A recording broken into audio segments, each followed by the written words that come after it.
सावन का महीना। जब चारों तरफ हरियाली छा जाती है और बारिश की बूंदें मिट्टी की सौंधी खुशबू लेकर आती हैं, तब हर तरफ एक ही नाम गूंजता है, हर हर महादेव। ये महीना शिव की भक्ति का है, उनकी पूजा का महापर्व है।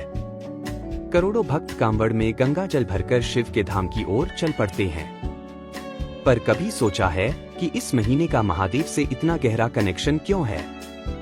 और क्यों सावन में की गई शिव पूजा का फल कई गुना बढ़ जाता है? इसका जवाब एक ऐसी कहानी में छिपा है जो सिर्फ कहानी नहीं, बल्कि त्याग, करुणा और सृष्टि पर आए सबसे बड़े संकट का दस्तावेज है। ये कहानी है समुद्र मंथन की, ये कहानी है हलाहल विष की, और ये कहानी है उस राज की कि महादेव को नीलकंठ क्यों कहते हैं। सावन आते ही हम सब शिव भक्ति में डूब जाते हैं, है ना? पर क्या आपने कभी ये सोचा कि जिस जहर से पूरा ब्रह्मांड कांप उठा, उसे पीने की हिम्मत महादेव ने क्यों और कैसे की?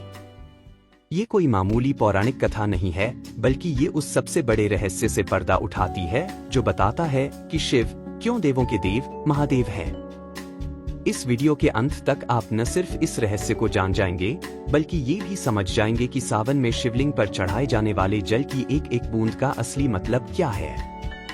एक ब्रह्मांड का संकट, समुद्र मंथन की नौबत क्यों आई? The universal crisis, the need for Samudra मंथन।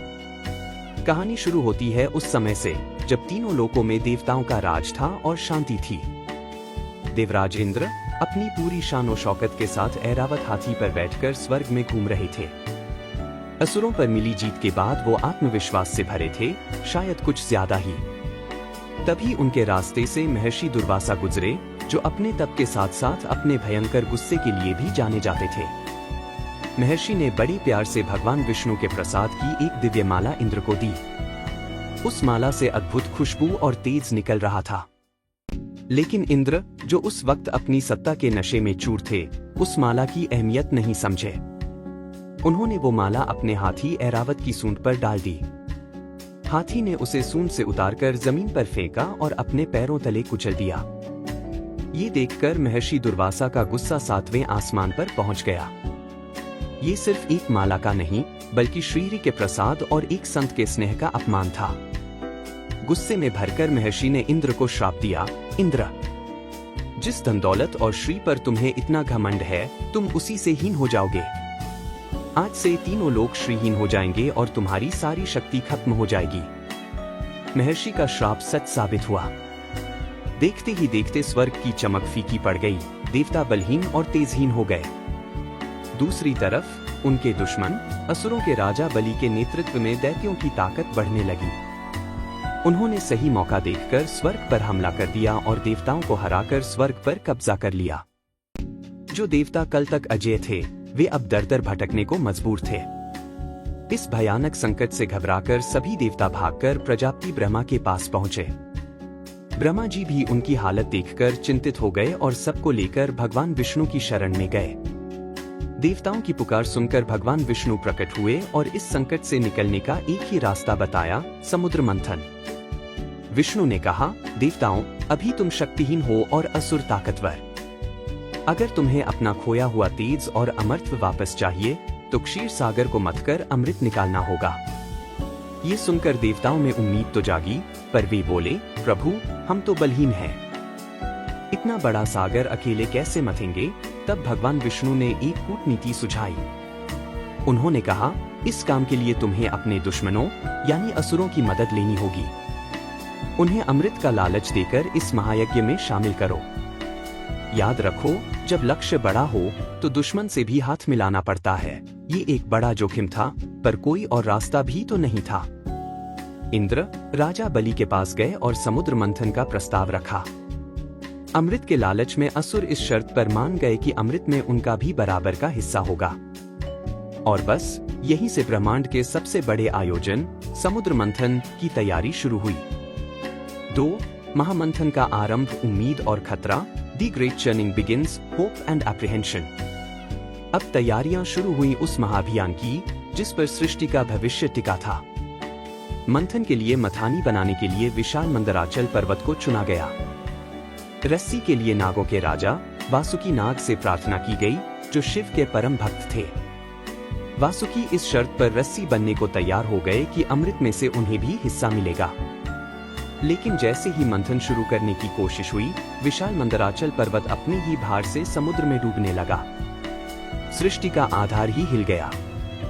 ये देखकर देवताओं में हाहाकार मच गया। तब भगवान विष्णु ने एक विशाल कछुए का रूप धरा, जिसे हम कूर्म अवतार कहते हैं। उन्होंने समुद्र की गहराई में जाकर पर्वत को अपनी पीठ पर थाम लिया और मंथन के लिए एक मजबूत आधार दिया। अब महामंथन शुरू हुआ। एक तरफ देवता वासुकी नाग की पूंछ पकड़े थे और दूसरी तरफ असुर उनके फन की ओर थे। जब मंथन होता तो वासुकी के हजारों मुखों से आग और जहरीली हवा निकलती, जिससे असुर झुलसने लगे, जबकि पूंछ की तरफ होने से देवता सुरक्षित रहे। ये भी श्रीहरि की ही एक लीला थी। हजारों साल तक मंथन चलता रहा और क्षीर सागर से एक एक कर 14 अनमोल रत्न निकलने लगे। सबसे पहले निकली कामधेनु गाय, जो हर इच्छा पूरी कर सकती थी।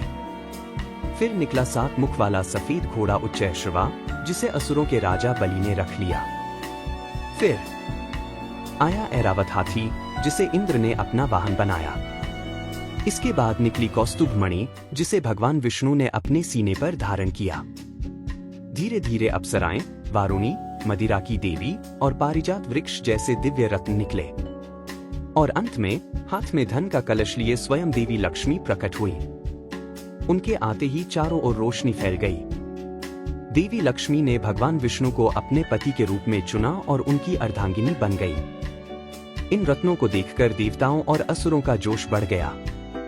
उन्हें लगा कि अब बस अमृत निकलने ही वाला है। वे सब कुछ भूलकर और जोर से मंथन करने लगे। उन्हें इस बात का जरा भी अंदाजा नहीं था कि सागर की गहराइयों में अमृत से पहले प्रलय छिपा हुआ है। 3. हलाहल का प्रलय, जब विनाश ने दी दस्तक। The cataclysm of Halahal, the shadow of destruction over creation. जैसे जैसे मंथन तेज हुआ, समुद्र का रंग बदलने लगा। दूध जैसा सफेद सागर अब खौलता हुआ काला और डरावना दिखने लगा। वासुकी नाग दर्द से तड़पने लगे और उनके मुंह से सिर्फ धुआं ही नहीं, बल्कि एक काला चिपचिपा तरल भी निकलने लगा। और फिर वो हुआ जिसकी किसी ने कल्पना भी नहीं की थी। अमृत से ठीक पहले समंदर ने अपने अंदर छिपा सबसे भयानक जहर उगल दिया, हलाहल। इसे कालकूट विष भी कहते हैं, यानी वो जहर जो समय को भी खत्म कर दे। ये कोई मामूली जहर नहीं था। ये ब्रह्मांड की सारी नकारात्मकता, सारी गंदगी का निचोड़ था। उस जहर का रंग कोयले से भी काला था और उसकी लपटें ऐसी थी मानो करोड़ों सूरज एक साथ जल उठे हों। जैसे ही वो विष बाहर आया, उसकी गर्मी से समुद्र का पानी उबलने लगा। उसका धुआं जहां तक फैला, वहां जीवन खत्म होने लगा।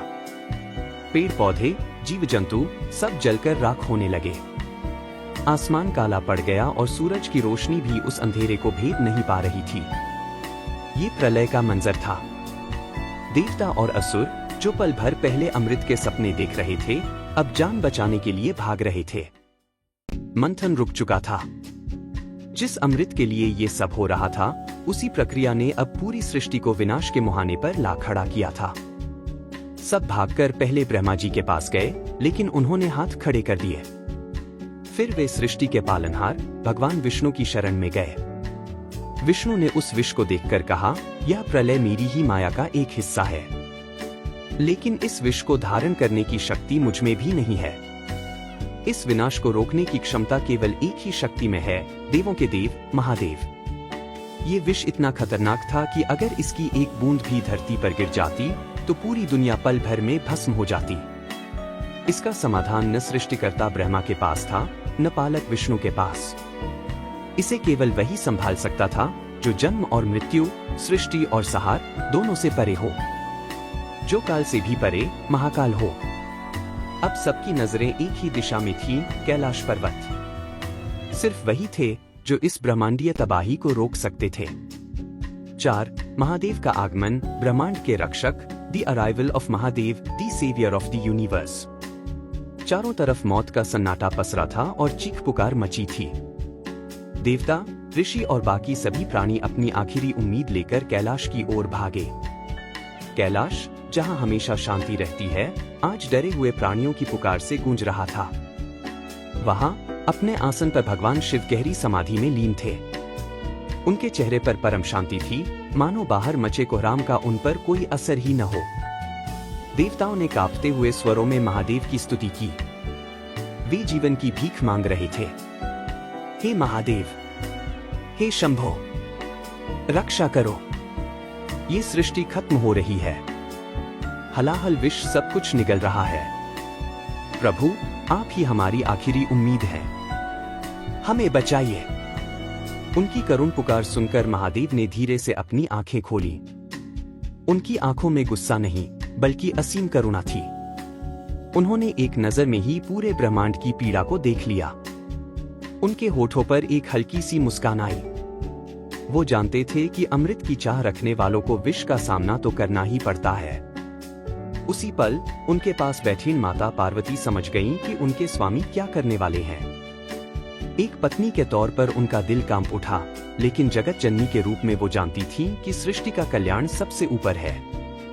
उन्होंने अपनी मौन सहमति दी, क्योंकि शिव बिना शक्ति के अधूरे हैं।